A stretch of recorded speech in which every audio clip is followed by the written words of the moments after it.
Halo, bersama berbahagia kembali dengan saya Deddy Kurniawan dalam Call Code Request, channel YouTube yang saya dedikasikan untuk menjelaskan, mendemonstrasikan, mereview berbagai aplikasi menarik yang dapat digunakan dalam proses pembelajaran. Nah, kali ini kita masih berada dalam segmen Moodle Series, di mana saya akan mencoba untuk menjelaskan secara detail fitur-fitur yang dapat digunakan untuk pembelajaran yang tersedia pada LMS berbasis Moodle. Nah, jika Anda sudah menonton video sebelumnya, saya menjelaskan tentang penggunaan lesson, yaitu sebuah modul materi pembelajaran interaktif dan terintegrasi, ya. Dan kita sudah membuat 2 video sebelumnya, bagaimana langkah-langkah dasar untuk menyiapkan sebuah modul lesson, ya. Dan dalam video sebelumnya, terakhir saya sudah menjelaskan tentang bagaimana menambahkan pages, ya, atau halaman-halaman sebagai bagian dari materi pembelajaran. Jadi kita bisa mengandaikan halaman-halaman ini seperti halaman e-book atau mungkin juga seperti halaman slide. Jadi pembelajar dapat membaca, mempelajari materi yang ada secara bertahap, halaman per halaman, dan terkontrol atau termonitor oleh pengajar, ya. Nah, pada video kali ini kita akan mencoba untuk melangkah lebih jauh dengan menambahkan activities pada lesson. Apa yang saya maksud sebagai activities adalah kegiatan-kegiatan pembelajaran yang melibatkan interaksi antara materi dengan pembelajar, di mana seorang guru, seorang pengajar itu dapat menambahkan multiple choices, essay, dan lain-lain yang akan menambah interaktivitas dalam sebuah modul lesson, ya. Nah, bagaimana caranya? Atau mungkin Anda masih punya gambaran yang kurang jelas, ya? Mari kita langsung saja masuk ke dalam video tutorial saya. Selamat menyaksikan. Baik, seperti biasa kita akan mulai tutorial ini dengan login terlebih dahulu ke Moodle kita. Ya. Nah, oke, jika Anda sudah menonton video saya sebelumnya, Anda tahu bahwa saya sudah menyiapkan satu modul lesson, ya, di bawah ini yang terdiri atas beberapa halaman-halaman. Nah, kita akan menambahkannya dengan activity-activity, ya, untuk memperkaya pembelajaran. Nah, bagi Anda yang belum menonton videonya, mungkin saya sarankan untuk melihat di daftar playlist saya, ya, sehingga Anda bisa menonton terlebih dahulu langkah-langkah dasarnya. Nah, ini kira-kira tampilan terakhir yang kita dapatkan dari modul lesson, ya. Nah, kita dapat menambahkan materi di sini, ya. Jadi sebenarnya tidak harus langsung sekali selesai, ya, tetapi kita bisa menambahkan materi-materi secara bertahap. Nah, kita langsung masuk saja. Kita akan coba dengan kita klik edit lesson terlebih dahulu, ya, untuk mendapatkan overview tampilan untuk mengedit, ya, lesson. Oke, nah ini yang adalah tampilan ketika kita sudah menyiapkan sebuah modul lesson dengan halaman-halaman materi, ya. Dan kita juga melihat di sini ada kemarin yang kita sebut sebagai jumps, ya, yaitu sebagai tombol navigasi untuk maju mundur dalam sebuah materi. Nah, kita kali ini akan menambahkan satu fitur lagi yang kita sebut nanti namanya question page. Jadi question page ini bisa berisi beberapa bentuk pertanyaan. Memang tidak terlalu banyak, tapi lumayan, ya. Paling tidak kita punya nanti ada multiple choice, kemudian ada true false, dan ada essay. Nah, cara menambahkan juga seperti kemarin dalam video sebelumnya saya sudah menunjukkan. Kita tinggal mengklik add new di sini, ya, ada new content page, ya, dan lain-lain. Nah, tetapi mungkin sebelum kita menambahkan question page, trik saya adalah menggunakan namanya cluster. Jadi cluster itu sifatnya seperti kotak, ya. Kita akan main buka dan tutup. Jadi kita buka cluster dulu, nanti kita tutup. Nah, di dalam cluster ini buka tutup tadi itu ada question page. Nah, kenapa begitu? Karena dengan adanya kotak ini kita bisa menganggap bahwa satu kotak tadi, satu cluster tadi yang terdiri atas beberapa pertanyaan itu adalah satu kotak di mana kita bisa melakukan loop di sana, ya. Loop itu artinya putaran. Jadi, ya, kalau kita main condition itu artinya begini, kalau misalnya saya menjawab pertanyaan pertama. Kemudian kalau jawabannya benar, saya akan masuk ke jawaban kedua. Kalau misalnya jawaban saya salah, saya akan dikeluarkan dari klaster.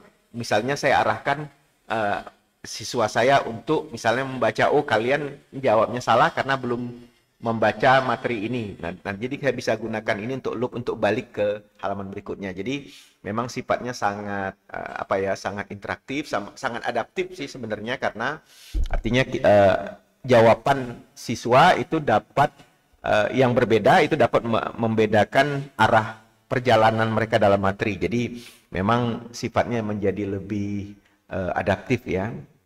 Nah, untuk dapat menggunakan kapasitas itu, maka biasanya setiap saya membuat question page itu saya akan membuat cluster ya. Jadi memang disarankan buat cluster, dan enaknya adalah bahwa di dalam modulation ini kita bisa menambahkan satu konten sederhana dulu, nanti baru kita bisa main sisip. Jadi misalnya ini saya kasih contoh, misalnya setelah anak membaca topik 1 ya, kemudian mereka akan menemukan pertanyaan. Nah, biasanya kita bisa langsung menambahkan di area bawah sini. Jadi tidak harus diletakkan di bawah, di paling terakhir lalu kita geser ke atas, tidak. Kita bisa sisip. Jadi saya akan mulai dulu ya, seperti saya tunjukkan tadi. Kita akan mulai dengan add cluster di sini. Ya. Oke. Nah, akan ada muncul cluster di sini ya. Nah, title-nya itu title-nya itu biasanya default ya. Mungkin kita bisa membuat merubah sedikit istilahnya menjadi misalnya misalnya exercise 1 gitu ya.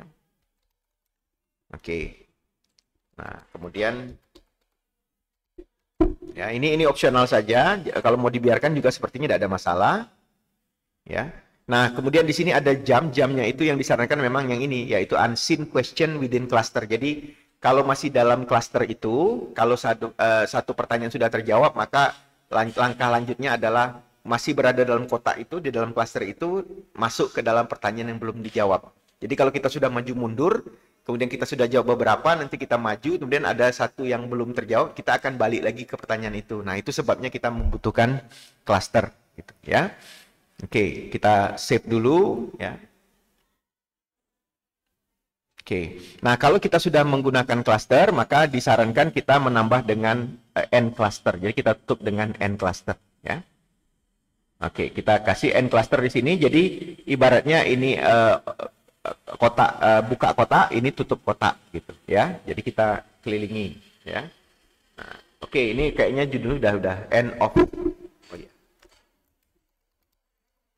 Ya, nah ini kita mungkin untuk kemudahan biasanya kita namai dengan baik, dengan sistematis, sehingga kita tahu ini bagian apa, ya.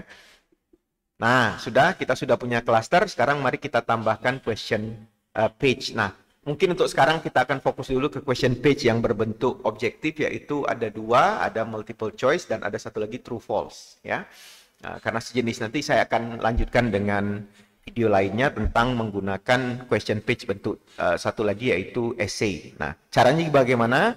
Di dalam di bawah cluster pembuka cluster tadi, di open cluster tadi, kita klik add new page, kemudian kita tambahkan add question page, ya. Oke. Nah, kemudian kita akan memilih di sini pertanyaan. Oh, ternyata ada beberapa pertanyaan macam-macam ya. Nanti kita akan bahas beberapanya secara bersamaan dalam kelompok. Sekarang saya akan coba dulu dengan multi choice dan true false, ya, karena ini adalah bentuk pertanyaan yang objektif gitu ya, artinya ada kuncinya gitu. Oke, kita buat dulu multi choice, ya. Nah, kita beri nama nama pertanyaannya atau nama page-nya, mungkin kita sebut saja misalnya question 1. Kemudian di sini page content ini kita isi dengan stem atau batang tubuh pertanyaan, ya, misalnya contoh, ya, komunikasi asinkron adalah, nah ya ini kita buat sederhana saja ya, mungkin secara kaidahnya mungkin tidak tepat betul. Oke, jawabannya apa? Jawabannya asinkron ya. Oke, misalnya email ya, email. Kemudian untuk eh, apa pengecohnya, distractornya kita tambah misalnya instant messaging ya, instant messaging. Kemudian apalagi kita biasanya bisa menambahkan sejumlah opsi ya. Kalau di sini settingnya adalah 4. Kenapa 4? Kalau Anda nonton video pertama saya tentang setting, kita kemarin sudah menentukan berapa jumlah opsi yang akan muncul ketika kita membuat soal, ada di dalam video saya pertama. Silakan ditonton terlebih dahulu. Kemudian yang ketiga misalnya katakanlah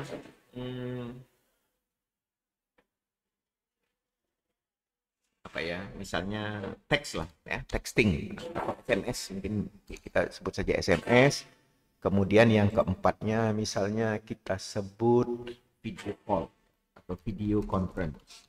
Nah, karena ini semuanya adalah apa ya, komunikasi sinkron ya. Jadi jawabannya kuncinya yang benar adalah yang pertama. Oke, oleh karena itu yang pertama kita kasih skor. Nah, skornya ini defaultnya 1, jadi setiap satu soal itu 1. Nanti Anda boleh menentukan setting sendiri. Misalnya mau bikin 10 atau apa, itu tidak ada masalah karena nanti akan dihitung akumulatifnya pada waktu dia sudah diselesaikan oleh siswa ya. Oke, sedangkan yang lain tentu nilainya 0 karena salah gitu ya. Tetapi kita bisa juga misalnya menggunakan opsi multiple answer sehingga nanti kita bisa membuat apa namanya itu pertanyaan di mana mereka harus memilih lebih dari satu gitu ya. Nah, oke, ini kita abaikan dulu. Nah, sekarang yang menariknya adalah bahwa di sini kita punya jump namanya. Jadi seperti navigasi untuk pages itu kita punya jam juga, tapi untuk pertanyaan kita hanya punya satu jam per soal. Nah, pertanyaannya adalah apa yang kita inginkan dari jam ini. Misalnya kita bisa minta jam ini apa namanya itu, misalnya kalau pertanyaannya benar dia lanjut ke pertanyaan berikutnya ya, tapi kalau salah mungkin kita minta dia untuk membaca kembali. Nah, ini pilihan kita ya. Terus sekarang saya akan biarkan semuanya itu ke next page ya, ini sehingga nanti apapun jawabannya kita biarkan dia maju ke pertanyaan berikutnya. Tapi lagi-lagi kita bisa merubah alur ini untuk apa namanya itu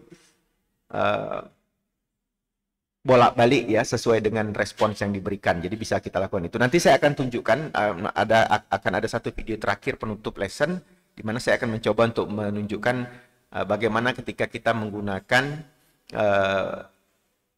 question page di lesson ya, at full capacity ya, kita akan penuhkan bagaimana caranya supaya dia jadi sangat kaya gitu. Ya. Terpakai semua fitur-fiturnya gitu.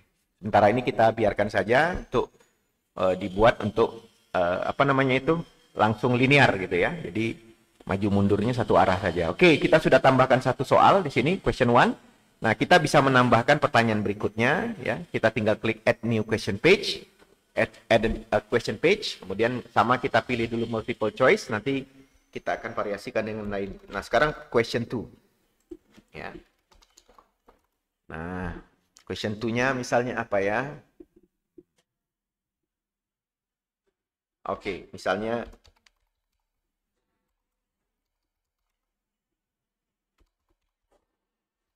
komunikasi atau gini. Berikut adalah aplikasi yang termasuk misalnya video conference ya, video conference. Oke, ya. Ya, ini contoh saja ya.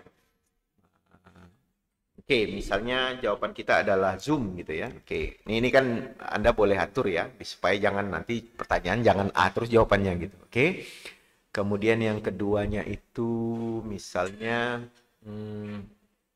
Instagram. Ya. Oke. Oke, ini kita tukar ke next page. Kalau di page tadi apa akibatnya? Kalau di page tadi, kalau seandainya seorang siswa salah memilih jawaban, dia pilih yang salah, maka dia akan tetap bertahan di page itu, tidak pindah-pindah. Nah, itu kenapa setting awalnya adalah di page ya. Kita buat saja next page, kemudian saya tambahkan pertanyaan ketiga, pilihan ketiga, yaitu misalnya,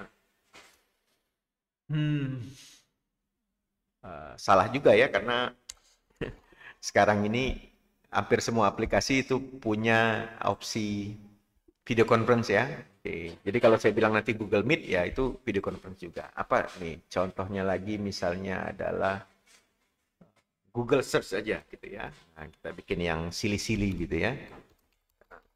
Oke, contoh saja. Oke, kita rubah semua menjadi next page. Oke, kemudian kita, ya sudah semua next page. Nanti bisa kita edit kalau memang masih dibutuhkan. Nah, saya sudah membuat dua pertanyaan berbentuk multiple choice ya. Saya akan tambahkan satu variasi lagi, yaitu namanya matching ya. Kita tambah lagi add question page. Oh, bukan matching, sorry, true and false ya. Nah, ini misalnya kita kasih nama question 3. Oh, sorry. Question 3. Ya, di sini batang tubuhnya kita buat satu pernyataan yang benar atau salah. Misalnya apa ya? Instagram adalah salah satu aplikasi media sosial. Ya. Betul atau salah? Jawabannya betul ya. Maka jawabannya adalah true. Ya. Atau T, itu Anda bisa buat sendiri. Sedangkan yang jawaban salahnya atau wrong response-nya adalah false. Jadi memang beda multiple choice dengan true false adalah bahwa di true false itu memang kita cuma punya dua opsi, yes or no ya, true atau false. Nah, ini benar, kita kasih 1 poin, sedangkan yang ini salah, kita kasih 0 poin, dan tapi settingnya masih next page. Nah, apa yang terjadi kalau ini pertanyaan terakhir, maka nanti ketika next page-nya selesai, dia akan selesai cluster, dia akan masuk ke halaman berikutnya. Nah, kira-kira begitu jamnya itu ya.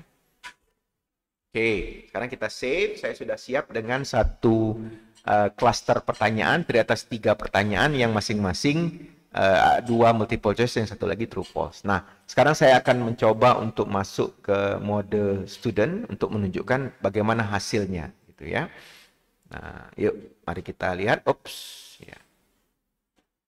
Nah, ini adalah tampilan student. Jadi seperti yang kita tunjukkan pada video sebelumnya, ini halaman pertama, ada tombol navigasi next, kita klik next. Kemudian ini topik kedua atau halaman kedua, kemudian kita klik next lagi. Ya. Nah, kemudian disinilah muncul pertanyaan yang tadi yang saya katakan ya. Kalau misalnya kita akan diminta untuk menjawab, kita pilih ini multiple choice, kita memilihnya klik seperti ini ya. Oke, misalnya kita jawab aja semuanya benar lah gitu ya. Kita klik submit ya. Kalau submit dia berarti sifatnya dia sudah terisi gitu. Ya, sudah final gitu ya.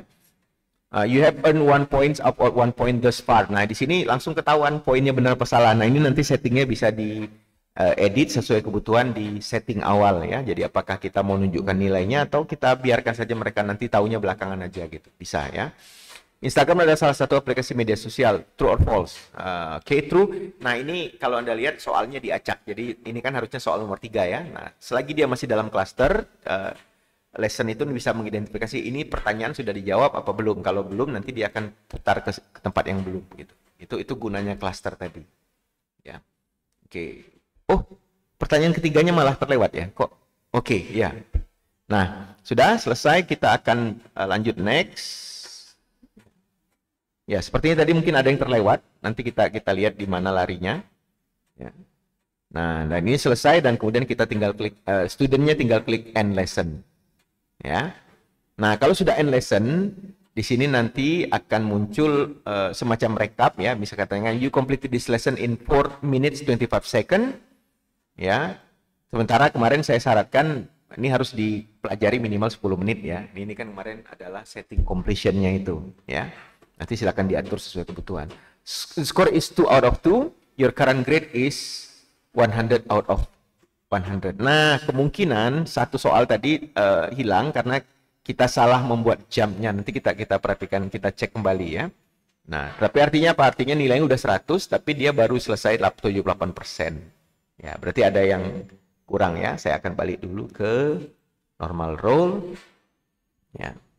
Kemudian kita klik edit lesson, kita mau lihat di mana soalnya itu tadi. Ya, oke. Harusnya sudah benar semua. Saya tidak tahu kenapa tadi kayaknya yang terlewat tadi pertanyaan nomor 2 gitu. Oke.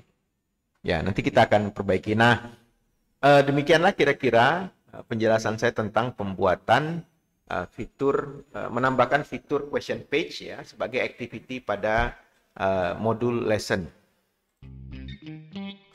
Nah, saya harap modul lesson tadi dapat dipahami ya cara menggunakannya, cara menambahkan fitur-fitur tambahnya. Nanti kita akan buat lagi video-video untuk membahas beberapa bentuk question page yang lain ya, yang nanti juga bisa sama bergunanya untuk untuk memperkaya pembelajaran kita. Saya pikir dari saya sementara itu dulu. Terima kasih sudah menonton sampai ke ujung, dan jangan lupa untuk like, share, dan subscribe. Dan Anda juga boleh mengajukan request permintaan-permintaan tutorial tertentu melalui kolom-kolom komentar pada YouTube saya. Ya, terima kasih. Saya Deddy Kurniawan, Promoting Computer Assisted Learning Indonesia. Sampai berjumpa.